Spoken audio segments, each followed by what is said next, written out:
মুসলমানের সন্তানরা কোবাই মেরে ফেলে দিচ্ছে। এখন এটা বলবেন যে উগ্রবাদ। এই উগ্রবাদ সৃষ্টি হচ্ছে কেন? আমাদের দুর্বলতার কারণে। চিন্ময়কে সেখানে নিবে। ভাই ইস্কনের হাজার হাজার লোকেরা সেখানে উপস্থিত হলো।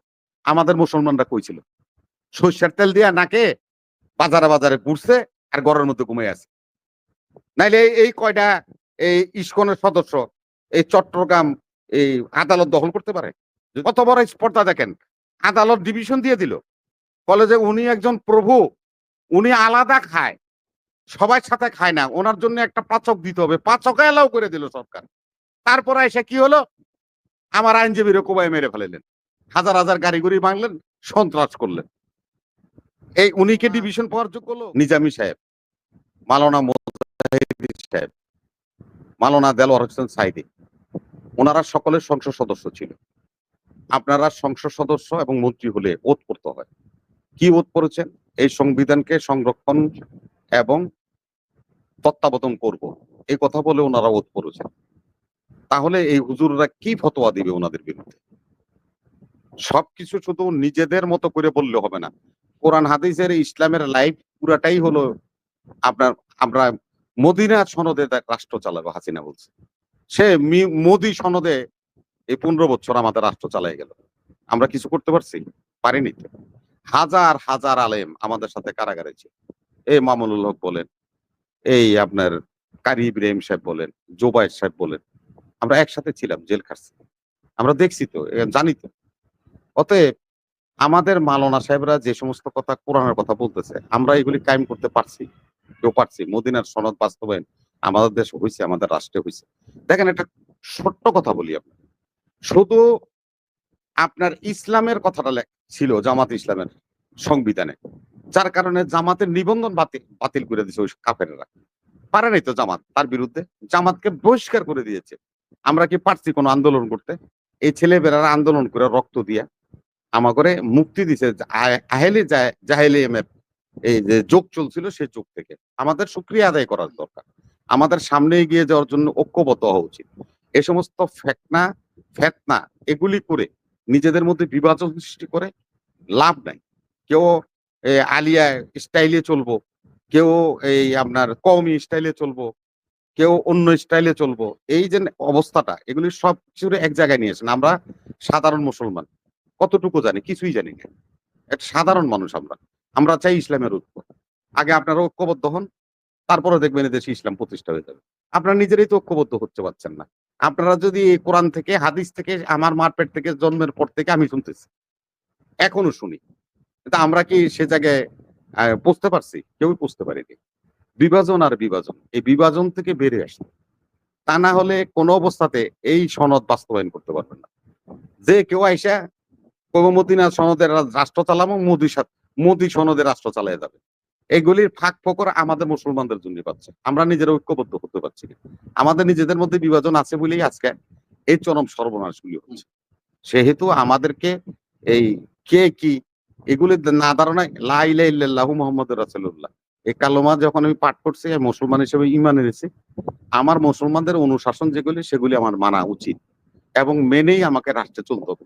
কোন রাষ্ট্রের সনদে? আপনি দেখেন, সৌদি আরবের সংবিধান আছে, ইরাকের সংবিধান আছে, ইরানের সংবিধান আছে, লিবিয়ার সংবিধান আছে, আফগানিস্তান স্বাধীন হয়েছে, এই যে তালেবানদের কথা বলতেছেন, তাদের নিজস্ব সংবিধান আছে। কোরআনের সংবিধান তো কেউ কায়েম করলো না ভাই। কত বড় দুর্ভাগ্য মুসলমানদের। কোন পাকিস্তান মুসলিম রাষ্ট্র, কোরআনের সংবিধান, কোরআন তো সংবিধানে সন্নিবেশিত করে নাই, তাকে নিজস্ব একটা লেখা সংবিধান আছে। সেহেতু আমরা বললাম যে এইভাবে বক্তব্য বলা যাবে, কথাই বলা যাবে, সেটা ঠিক না। একজন আলেমকে আপনি অপমান করবেন। যখন আপনাকে আমি একটা কথা বলি, আজকে যে ইস্কন নিয়ে কথা হয়েছে, আপনারা তো সেখানে যান না। আপনি যখন নাকি ইস্কনের আইনজীবীরা যখন চিন্ময়ের জন্য তারা চাইলো, কি বলে দিতে হবে ওনারে, না ডিভিশন দিতে হবে,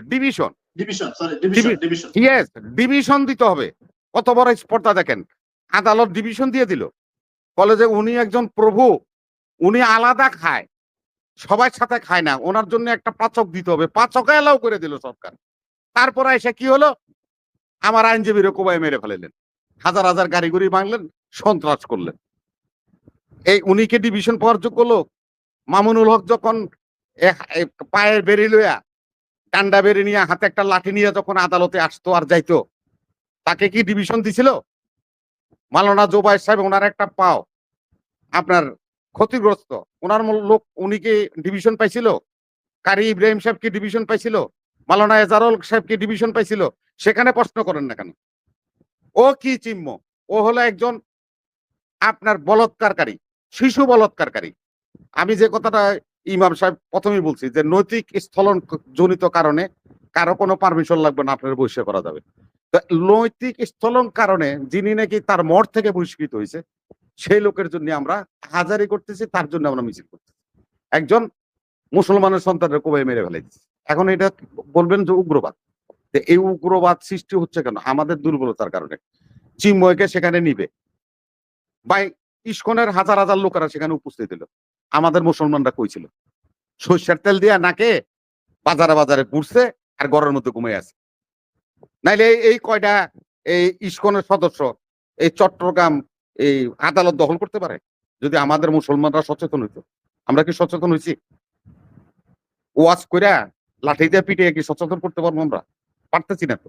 আমরা সেখানে কাজ লাগাই। দিনের কাজগুলি সেখানে লাগাই। মুসলমানদেরকে তাদের জজবা বুঝতে দেন। তারা যে মুসলমান, তারা যে নবীর উম্মত এবং তাদের কি করণীয় এইটা তাদেরকে বুঝান। বুঝাইয়া রাস্তায় আনেন। এই লাঠি দিয়ে পিটাইয়া মাইক হরেন চালাইয়া আমার মাইরে এলে যে তোরা সব বাইরে হয়ে আয়, এটা সম্ভব না। আপনার জন্যই কুষ্টিয়া থেকে এই নেতৃবৃন্দুরা আসতে হয়েছে। আপনার জীবন সংঘাত মুক্ত ছিল না সেখানে। আপনার বন্ধুরা এসে আপনাকে নিরাপদ স্থানে নিতে হয়েছে। কেন এটা হবে কেন? একজন ইমামের সাথে এই ব্যবহার হবে কেন? কি কারণ হবে? কি আপনারা লাটসা হয়ে গেছেন?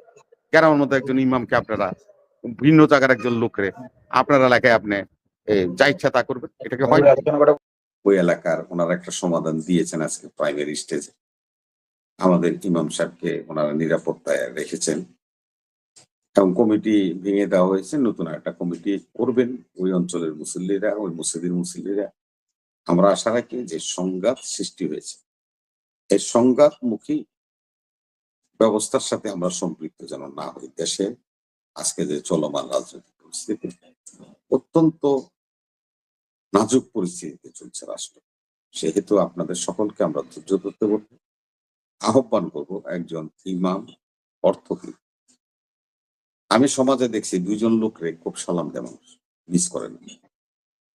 একজন হলো আমার মসজিদের ইমাম সাহেব, আমরা সালাম দিই, ছোট বড় সবাই মিলে ইজ্জত করি।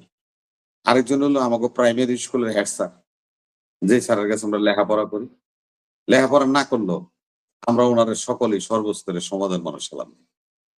ইমাম মানি হলো নেতা, প্রধান শিক্ষক মানি নেতা। এই বাংলা অর্থ বুঝতে চেষ্টা করবেন। আমাদের খতিব ইমাম সাহেবরা এগুলি বুঝান না, যার জন্য ওনারা মর্যাদা থেকে বঞ্চিত হন। আপনি হলেন নেতা, আপনার পেছনে আমি বলছি আল্লাহকে সাক্ষী রেখে যে ইমামের পিছনে আমি নিয়ত করিলাম, তার মানে হলো কি সকল দায় দায়িত্ব আপনার উপর নাজিল হয়ে গেল। এই নামাজের যদি কোনো ভুল ত্রুটি, কোনো যদি সমস্যা হয়, তার জন্য রোজ কিয়ামতের মাঠে আপনাকে জবাব দিব, মুসল্লিরা জবাব দিব। প্রয়োজনে আল্লাহ আবার নতুন ইমাম নিয়োগ করে আমাদেরকে ওই ওয়াক্তের নামাজ পড়াই দিবে। এই হলো আপনার উপরে এত বড় বাইন্ডিংস, কিন্তু এই বাইন্ডিংসটা ওই খতিব হিসেবে আপনি মিম্বারে বসে মানুষকে বলেন না। কিসের লাশ সাহেব মন্ত্রী এমপি, ওই এলাকার রুস্তুম মুস্তান বলার পরে জেহাদি ভাব নিয়ে দাঁড়ায় যাবে।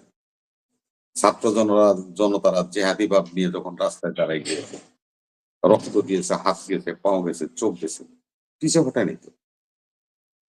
দিনকে কায়েম করতে, নিজের অবস্থানকে পরিষ্কার করতে প্রয়োজনে যুদ্ধে নামতে হবে, এটা তো ইসলামের বিধানে আছে, আপনি জানেন।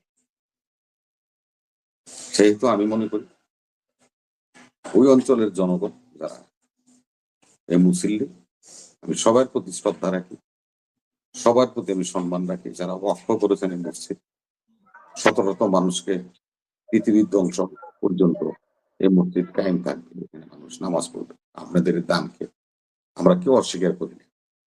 কিন্তু তাই বলে নীতি বিবর্জিত, ধর্মের শরীয়ত বিধান বিবর্জিত, সামাজিক বিবাদ বিবর্জিত কোন কর্মের সাথে যদি আপনারা জড়ায় যান, তা আল্লাহর ঘর মসজিদ বানিয়ে আপনাদের লাভ হইল।